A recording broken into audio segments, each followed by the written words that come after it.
Okay, so I things have got went a little different today. As many of you know, I have had this Zoom discussion scheduled, and I had like about 17 official registrants, but I don't know what happened, but they did not appear. So, I was just talking to my sister from another mister, who those of you who have read the book know who I'm talking about, and she did it. She did show up, and she and I were talking about it, and I said, you know what?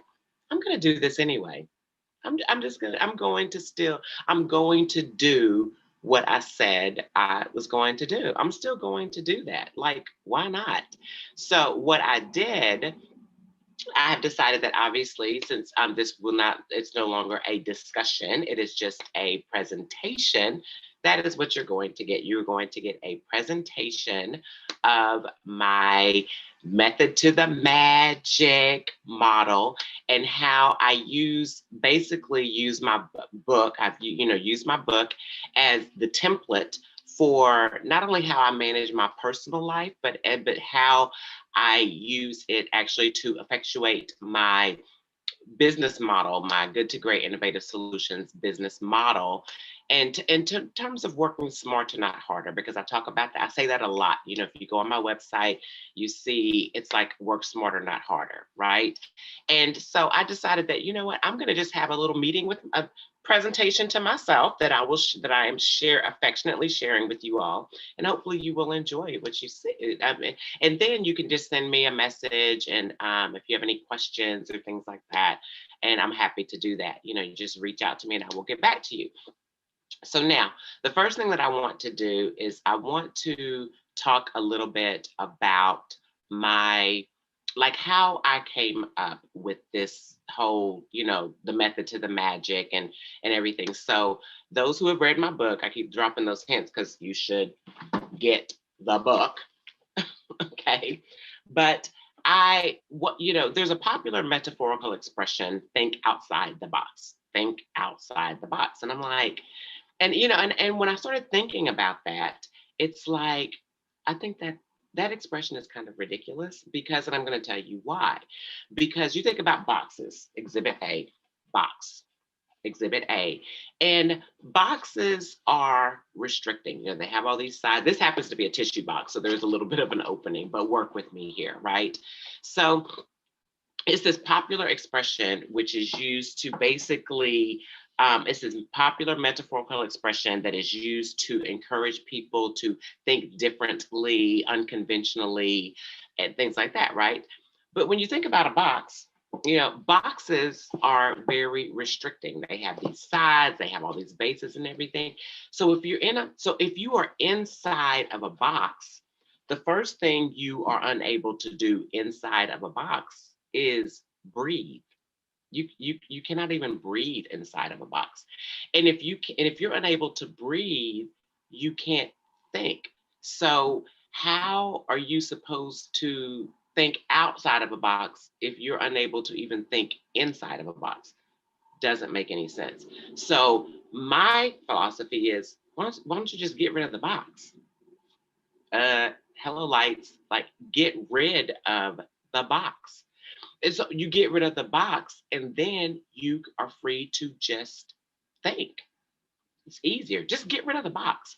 So that's where the whole hashtag no more boxes, and that is the big picture premise behind the method to the magic. Just get rid of the box so that you can just think, right? And then that's how the 12 lessons in my book, that's how that's what they're all about. It's getting rid of the box and just thinking. Because when you're in this box, you can't think, you can't breathe, and you just end up doing too much. And because you're doing too much, you're doing so much, and then nothing is getting done, right? And so that's what the premise is behind that. Now, I shared recently with you all that I was going to share a story with you, and I am, about the day that I had the seizure in my office at work. This is when I was still employed, and else someplace else, which shall remain nameless. But I was there, and what happened was that lesson 8 of my book is entitled "You Will Never Get Caught Up." Right? It's like, oh, I'm trying to catch up. Oh, I'm trying to get catch up. I'm trying to catch up. And you guys, that's what happened to me. I was working myself to death. I literally worked, and this is just those close to me know, I was working 80 hours a week, easily 80 hours a week. Wasn't getting paid for 80 hours a week because I was a salaried employee, but I was working 80 hours a week, right? And and I was killing myself. And I was doing that because I was trying to get caught up, trying to get caught up. I gotta catch up. I gotta catch up. I gotta my daughter used to, like, I would be up and like I would get up at 5 o'clock in the morning. I'm a natural early riser anyway. And so I would get up 5 o'clock in the morning, start working, start working, start working. And this is before I even got dressed to go to work. I'd be up working. I gotta catch up. I gotta catch up. I gotta catch up. I gotta catch up. Then I'd go to work, and then I'd grind, grind, grind, skip lunch, skip everything, just grind, grind, grind. And then I would get home, grind, grind, grind, grind, grind, work some more, grind, grind, grind. And I would be up until, like, this ridiculous. I can remember one night my daughter awakened at like 2 o'clock in the morning, and she found me at my desk. And she was like, "Mommy, what are you doing?" I said, "I'm trying to get caught up. I'm trying to get caught up. I'm trying to get caught up." You guys, I would work when I was sick.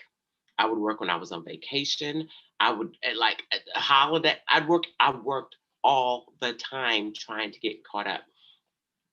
So one day I was at work, and I had gotten there. It was only like around 9:30 in the morning when I got there. It was like 9:30 in the morning, 9:30, quarter to 10. And I was, on my way to the ladies' room, and just constantly moving. I gotta get caught up. I gotta get caught up. I gotta get caught up. Right. And come return for, and I was talking to the receptionist, and that was the last thing I remembered. The next thing I knew, I awakened, and there were paramedics standing over me, and they were like, and it was like, and they said, "You had a seizure." I'm like, "I don't have seizures. Like, what is that?" And so I have a medical condition, but having seizures is not one of the conditions of it, right? And so I'm like, "I don't have seizure." I'm like, "I never had a seizure in my life." And it was just, and so it was crazy. So they take me to the hospital. They strap me up. Put me in an ambulance. First time I ever been in an ambulance. Took me to by ambulance to the hospital, and hooked me up to all of this ridiculous things. And even when they called my neurologist, they're like, I had a seizure. Like, she doesn't have seizures and everything. And they could not understand why I had this seizure. To this day, that was on May 10th, 2017. To this day, they have no idea why I had that seizure. But someone from my church had said to me, she was like, "Demetra, that was just maybe God's way of trying to seize some stuff in your life." And I'm like, "Now that makes sense." That makes sense. And that was the first stage of the reinvention of me. I didn't quite learn my lesson in that. And then I went back to working like a ridiculous person again. And it took a second health scare is when I finally said, "This is ridiculous. Like, I'm going to choose life over death." And that getting caught up, and I tell people, you will never get caught up. That is ridiculous. You will never get caught up because there's always going to be something to do. There's always got to be something else to do. So stop, erase that, stop trying to get caught up thing. So that was lesson 8. So that's the seizure story.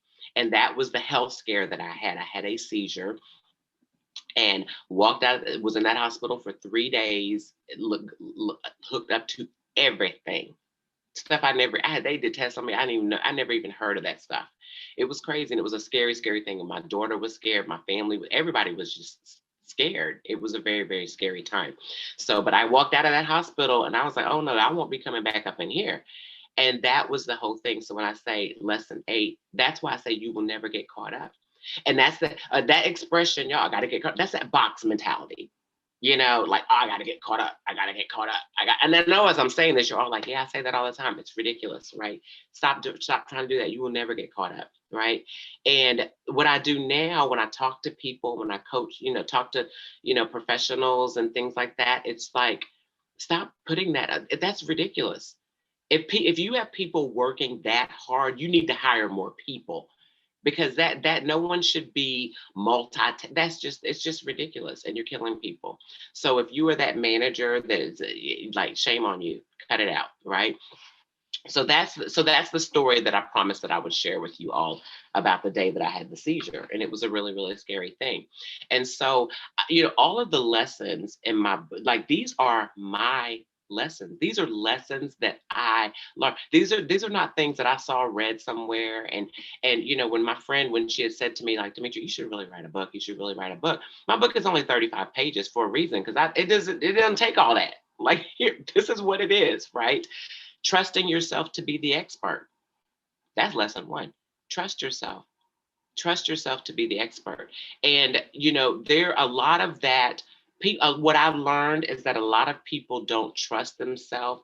It's like you have those micromanaging bosses. If you're one of those, shame on you. But that's where that comes from, where people don't have permission to trust themselves. Because it's like, okay, well, you got to check. You got to get a second opinion. You got to get somebody to look at it. No, you don't. If it's right, it's right. You have to trust that you know what you know. And as long as you trust it, everyone else will just get in where they fit in. And if they don't fit, then to the left, just get rid of them people, because they're annoying. Trust yourself. And that's where that happens. And that's, titles. People have these titles, and they become. My pastor once said, when you allow your title to become who you are, then who you are becomes inefficient and obnoxious. I call it INO. You really do. And you're driving the people around you crazy. Cut it out. And they, because there's like, everybody, if you're going to sit there and if you're going to micromanage people and you're going to do whatever, then what? Then you don't need them. When I was in management, when one of my team members would come into my office, and they knew I had a very different thing. Don't come in here asking me before you come in here, you need to bring me, what did you try? What did you try?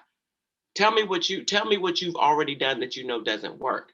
Because if every time you have a problem, if you have to come in here, and if I have to solve every problem, then I don't need you here. So tell me what you did first. What have you tried? What do you know doesn't work? Right? And it's like, and give people permission to trust themselves. It's because you'll build people up that way. If you let them trust themselves, trust yourself. I sit on the board of a nonprofit. I'm the treasurer of a board for a nonprofit in Trenton, New Jersey. And the director, I had to really push him with that, because he would say, I can remember one time we were on a call, and he said, and I gave him a suggestion about something, and he said, okay, so I'm going to try that, and then I'll send it. And I said, I don't want to see it till you're done. Don't send that to me until you are done. Once you're done, then I'll look at it. But don't do that. Do you know what you're doing? And he said, yeah, I know what I'm doing. I said, do you trust that you know what you're doing? And I said, yeah. I said, okay, so then give me a trusted product when you're finished, right? And I feel that if people would get that under their belt, it would really help a lot of people. Everyone has a spot.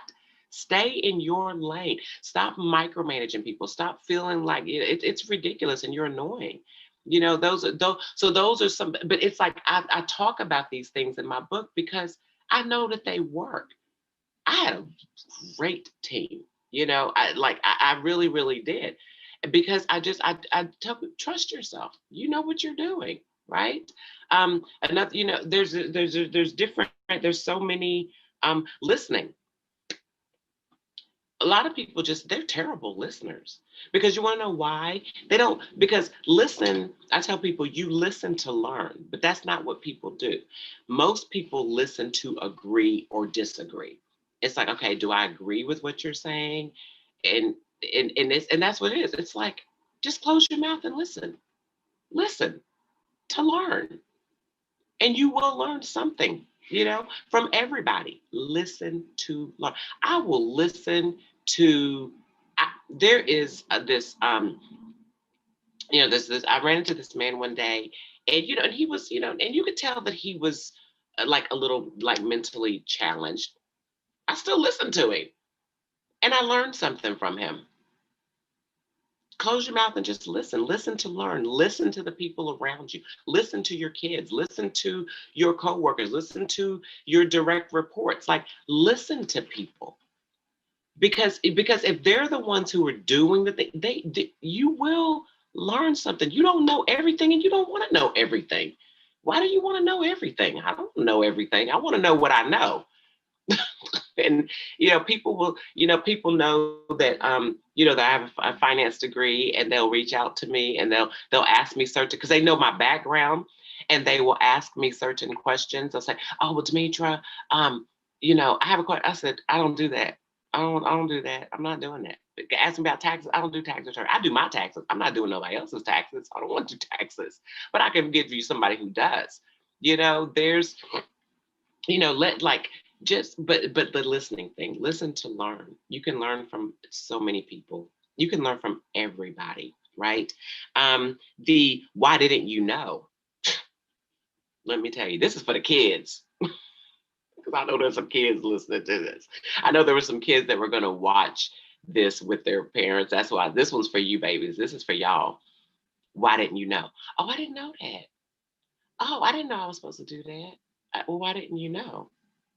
My daughter, I use the example in my book about my daughter would say to me, I didn't know that assignment was due. I'm like, why didn't you know? Every assignment's due. Did you ask? Did you ask the teacher when the assignment is due? What you think y'all just sitting there doing jigsaw puzzle? Did you ask her when the assignment? Because every assignment is due. Everything. Why didn't you know?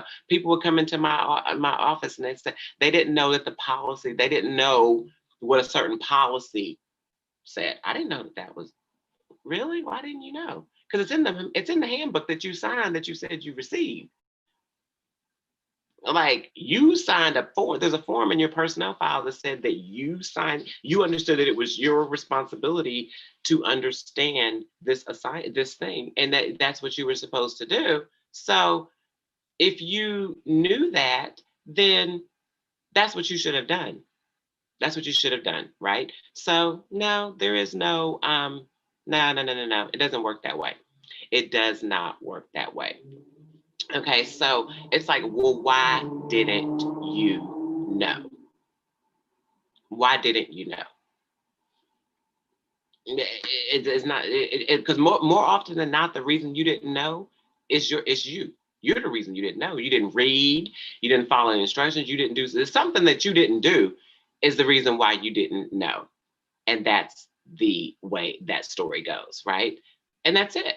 And so little things like that. It's just, stop blaming. Get rid of the boxes, because the person, you're the one that's in the box. I'm not going to be in my box, and I'm not going to be in anyone else's box either. I'm just not. I'm not going to be in my box or your box or anybody else's box. Stop keeping, so get rid of these boxes, and stop putting the people around you in boxes too. And just let people breathe and be free and whatever. And that's a lot of what's this country has been in a box. Okay, so we got rid of that box last week. But I'm just saying, we've just been in a box. It's just like, what is it? That is just ridiculous, right? The shortest distance between 2 points is just a straight line. So many times it's like we come up with all of these things. It's like, we gotta do this, we gotta do that, and we gotta do with everything. It's like, just go straight. Get rid of all of these, all these unnecessary hurdles that you put in the way, and just go straight. Just go straight. That's the shortest distance. Go straight. But that's where titles and things like that come into play, because it's like move out of the way so people can just go straight so we can get this stuff done. That's what you do, right? You have there should always be small victories to celebrate along the way. We all have goals. Everybody has goals. At least you should. I hope so. Everyone has goals, but but break them down into small, manageable, like easily attainable, so you can have little victories to celebrate along the way. Because if you have a lot of like victories to celebrate along the way, they'll push you to go higher. I use the example in my book about how I had a friend she was trying to lose, like, I don't know, it was a lot of weight. And I said to her, I said, that's too much weight to think about at one time. I think she was trying to lose like 100 pounds. And I'm like, why? Why don't you just lose 10 pounds at a time? Anybody can lose 10 pounds. And then once you lose that 10 pounds, move on to the next 10 pounds. And then go to the next 10 pounds. And then the next 10 pounds. And that's what you do. And that's what you do. And then, and eventually that 100 pounds will be done. It's like you have a goal, break it down. And even and that's for anything in your personal life, your professional life, anything. Could take the limits off of people when you do that. Because when you put these big, giant, oh my gosh, I'm going to do this. And then it's like that thing, that is just too big. Break it down into small pieces that you could just do one thing at a time. And that's what it is. So those are, the complaining. Jesus Lord. My friend is making me a shirt that says that, because I say it all the time. Because complaining is not a strategy. Some people are expert complainers. They just complain about everything. It's like, that's not a solution. That's not a strategy, right? You just complaining. Okay, because once you've done complaining, that very thing that you're complaining about, it's still gonna be there, waiting for you to be quiet. I mean, complaining is not a strategy. It's not a strategy. Okay. And so those are just some examples and these are lessons and whenever I say that these are lessons that I learned, I mean that I went through some stuff to arrive at this lesson. Somebody, nobody had, I had to go through some stuff to learn that. Why didn't you know? I had to go through that. Well, why didn't I know that? And I check myself against them all the time. It's okay. Why didn't I know that? I should have known that. I should have known that. I should have known better. If I didn't know that, I know this or something. But it's like, I should have known. Why didn't I know? And so when I talk about these are lessons that I learned, I mean that literally learned them.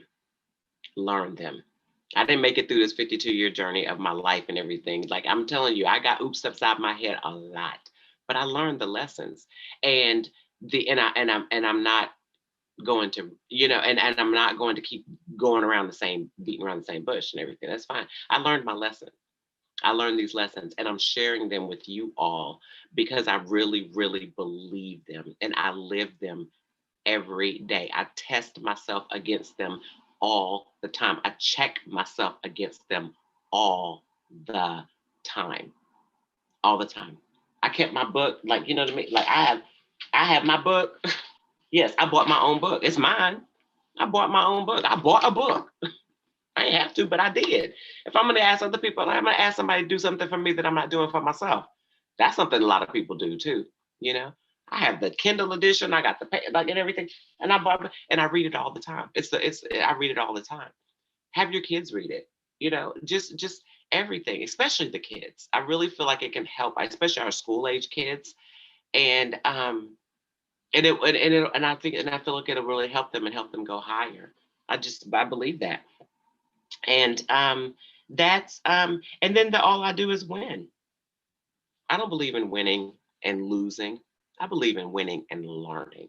Sometimes you win and sometimes you learn. And if you are learning something in it, then that's a win. If you learn something, then you won something. So that's why I say all I do is win. I'm not going, so that's what this is. That's my business model. G to G, That's in my logo. G to G, the G to G stands for good to great. Take your good enough and turn it to great. G to G innovative solutions. And that's what I do, and it's just, and just trying to just showing people just work smarter. Some of y'all just working working hard for nothing. It's just ridiculous. Put some boundaries up. Boundaries, right? That's how you'll take your good enough and turn it to great. Boundaries. Celebrate your small victories along the way. Take ownership of the stuff that you know what you know. Trust yourself to be the expert, and give the people around you permission to do the same. And if you're that micromanager that gets on everybody's nerves, stop it. It's annoying, and it's not even necessary, right? And so this was going to be like a discussion, a presentation discussion, and I was going to open the floor for people to ask questions. See, this was that opportunity where y'all would have got me for free. Those of you who registered, who are watching the recording and everything. So you were going to get for free what other people will only get for a fee. So y'all messed up. That's what you get. You should have showed up. Should have been on time. So, but that is, but I love what I do. I really, really do. I wouldn't be doing this, and I'm not going back. I have just been trusting myself to be the expert. I am just so excited about the fact that Christmas Eve, I received my official certification from the state of New Jersey as a small business enterprise. And then the day after Inauguration Day, I received a certification from the state as a minority and woman controlled owned business enterprise, which was really a pop my collar. So I'm not going back. So you guys stop sending me job descriptions. I get people that's like, oh, Demetria, you'd be so good at this job. I said, I'll do the job, but not as someone's employee. Who do I need to talk to? Because honestly, what I found a lot of people do, they don't even know what they're looking for. They don't know what they're looking for. That's like, oh, we're hiring this person, everything. It's like, but do you really need that? Why do you need that? I'll give you guys an example. I was on this site, and people said to me, "You're so stupid, you should just," but it's like, but the man, he was looking for, I wasn't going to do it because I'm like, I don't want to be anybody's bookkeeper. But I saw this posting, and he was looking for like a part-time bookkeeper, right?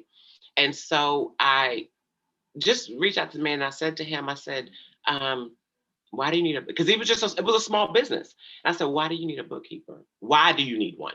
What do you need the bookkeeper to do? And he went through this whole, I need it for this, whatever. And I said, why can't you just do it yourself? That sounds like something you could just do yourself if you just learn how to do it yourself. It's not hard. Just take the time that you are investing looking for a bookkeeper, and then you got to bring them in and everything. All you have to do is just spend an hour a day. You could do that yourself.